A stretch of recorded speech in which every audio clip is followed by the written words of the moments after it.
Capítulo 9. O desafio. Bastaram alguns séculos após o dilúvio para que a árvore da ciência do bem e do mal, símbolo dos filhos dos homens, se revelasse novamente frondosa e cheia de ramos produtivos, ao passo que a árvore da vida, figura dos filhos de Deus, parecia prestes a ficar desprovida de seus ramos.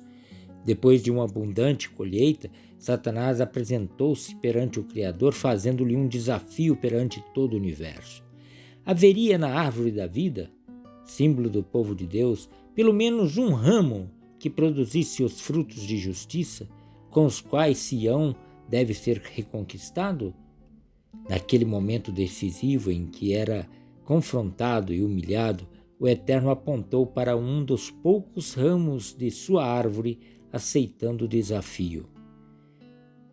Jó, capítulo 1, 8 a 12. Perguntou o Senhor a Satanás: observaste o meu servo Jó?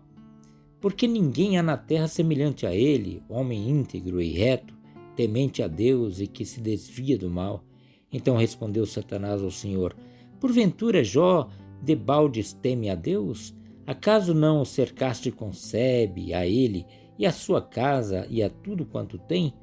A obra de suas mãos abençoaste, e os seus bens se multiplicaram sobre a terra.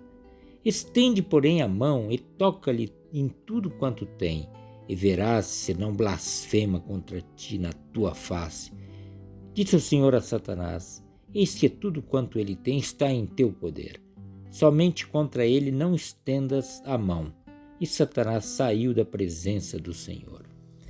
A atenção de todos os habitantes do universo voltou-se então para Jó naquele momento, pois sobre ele pesava a honra do reino da luz. Haveria de suportar a grande prova? O livro de Jó conta com detalhes os horrores que se abateram sobre aquele filho de Deus. Num só dia perdeu todas as suas riquezas, como também os seus filhos. Mesmo assim, ele não blasfemou contra o Senhor, mas adorou-o, dizendo: nu saí do ventre de minha mãe, e nu voltarei. O Senhor o deu e o Senhor o tomou. Bendito seja o nome do Senhor. Como se não bastasse, sobreveio a Jó uma enfermidade que mergulhou em terrível agonia. Naquele momento tão difícil em que necessitava ouvir palavras de ânimo e consolo, Satanás falou-lhe através de sua esposa, dizendo: amaldiçoa o teu Deus e morre. Jó lhe respondeu: falas como qualquer doida. Temos recebido o bem de Deus e não receberíamos o mal? Em tudo isso, Jó não pecou com seus lábios. Jó, capítulo 2, 10. Seguiram para Jó dias de trevas, angústias e muitas tentações, em que aqueles que eram os seus melhores amigos tornaram-se instrumentos de Satanás, procurando, através de muitas palavras, convencê-lo de que ele estava colhendo os frutos de sua rebeldia. Ele os combatia, defendendo sua integridade e o seu desejo de comparecer perante o tribunal de Deus.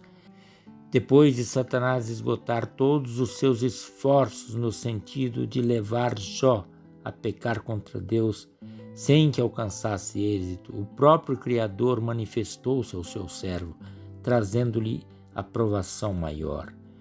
Do meio de um redemoinho, ele passou a exaltar-se como soberano, comparando suas grandiosas obras com a humilde condição de Jó. Referindo-se com desprezo a ele, o Criador começou seu discurso dizendo: quem é este que escurece os meus desígnios com palavras sem conhecimento? Cinge, pois, os lombos como homem, pois eu te perguntarei e tu me farás saber.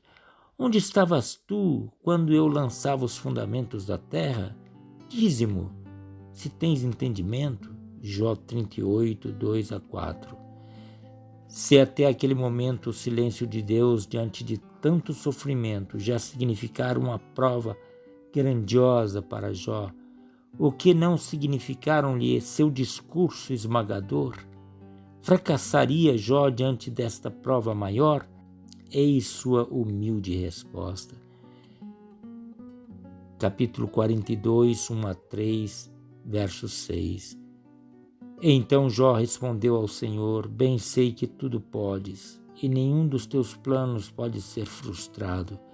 Quem é aquele, como disseste, que sem conhecimento encobre o conselho? Na verdade, falei do que não entendia, coisas maravilhosas demais para mim, coisas que eu não conhecia. Por isso me abomino e me arrependo no pó, na cinza.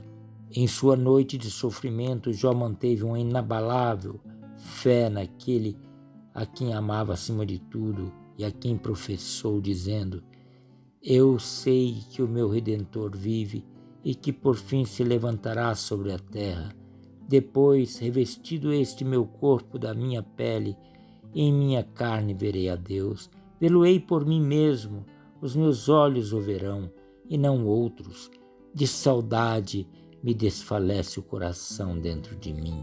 Jó 19, 25 a 27. Jó consumou a grande vitória no momento em que intercedia pelos seus amigos.